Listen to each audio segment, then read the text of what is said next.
Assalamualaikum dan selamat sejahtera. Kami daripada Kumpulan 12 ingin membentangkan kritikan artikel yang bertajuk Isu dan Permasalahan Pentaksiran Alternatif dalam Sistem Penilaian di Malaysia.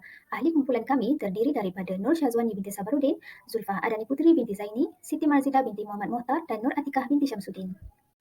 Untuk soalan yang pertama, apakah idea-idea utama yang terkandung dalam artikel ini?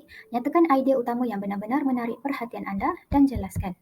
Idea utama yang terkandung dalam artikel ini yang benar-benar menarik perhatian saya adalah penulis menegaskan gabungan tenaga dan kerjasama daripada semua pihak termasuklah pembuat dasar iaitu Kementerian Pendidikan Malaysia dan Lembaga Peperiksaan Malaysia, Pegawai Jabatan Pendidikan Negeri dan Pegawai Pendidikan Daerah, pentadbir sekolah dan guru perlu sama-sama memainkan peranan yang penting dalam merealisasikan pelaksanaan pentaksiran alternatif dan menyelesaikan segala cabaran yang dihadapi bersama-sama. Penulis menyenaraikan beberapa isu yang timbul dan mencadangkan peranan setiap pihak untuk mengatasi isu tersebut daripada terus berlanjutan.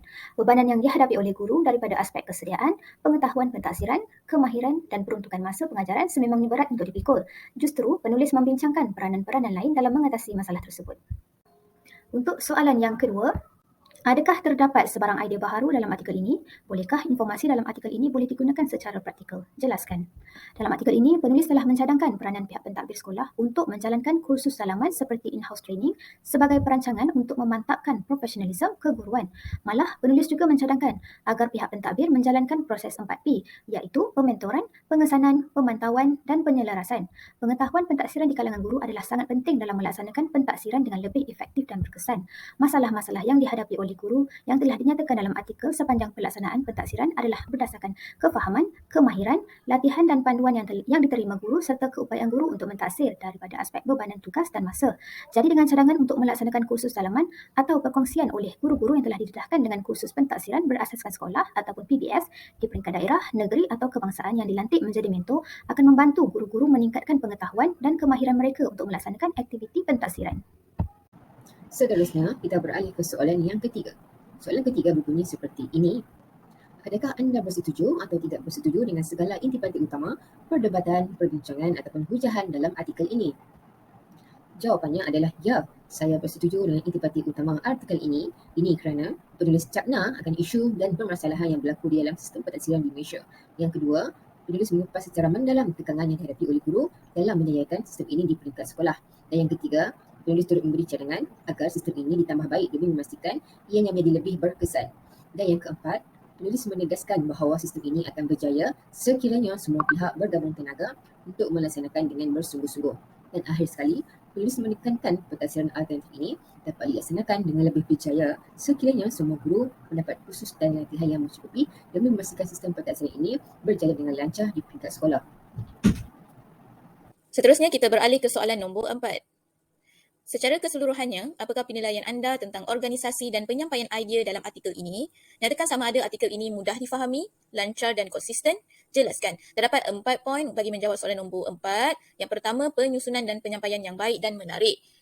Okey, penulis memisahkan topik utama dan subtopik agar memudahkan pembaca faham akan idea utama dan huraian bagi idea-idea tersebut. Sebagai contoh, di bahagian kekangan pentaksiran alternatif, penulis meletakkan subtopik kecil di bawahnya seperti kesediaan guru, sikap guru dan sebagainya bagi memudahkan pembaca faham akan setiap kekangan tersebut. Yang kedua, artikel ini bersifat mudah. Penulis menggunakan jadual bagi memudahkan pembaca faham akan perbezaan pentaksiran sumatif dan formatif.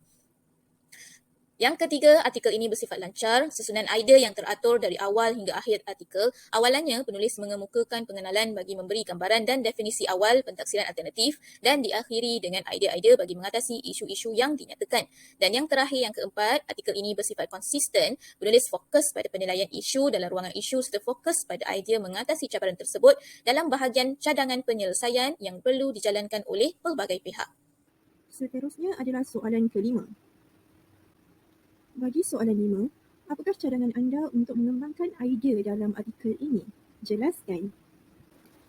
Baiklah, pada pandangan kumpulan kami bagi mengembangkan artikel ini adalah dicadangkan kepada penulis menggunakan kaedah pengumpulan data seperti kaedah temu bual. Kaedah temu bual adalah satu kaedah pengutipan data yang melibatkan interaksi bersemuka antara penyelidik dengan responden.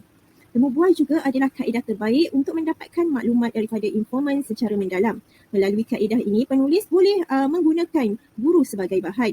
Guru perlu ditemubual untuk mengetahui persepsi, pendapat dan sikap mereka terhadap kajian yang dijalankan. Ini juga dapat mengetahui sendiri kekangan ataupun permasalahan yang dihadapi oleh guru dalam melaksanakan pentaksiran alternatif. Hal ini membolehkan penulis untuk menulis dapatan atau hasil kajian dengan lebih baik. Di samping itu, dicadangkan kepada penulis untuk memasukkan data sokongan dalam penulisan bagi mengukuhkan hujahan atau penerangan.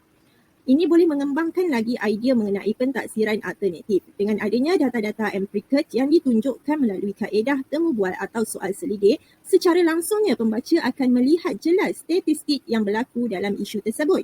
Ini dapat meyakinkan lagi pembaca dengan penerangan yang ditulis oleh penulis dalam artikel ini. Seterusnya dapat memenuhi tujuan utama di mana solusi tentang permasalahan dalam melaksanakan pentaksiran alternatif dapat diselesaikan yang kemudiannya mencapai objektif yang ingin disampaikan oleh penulis.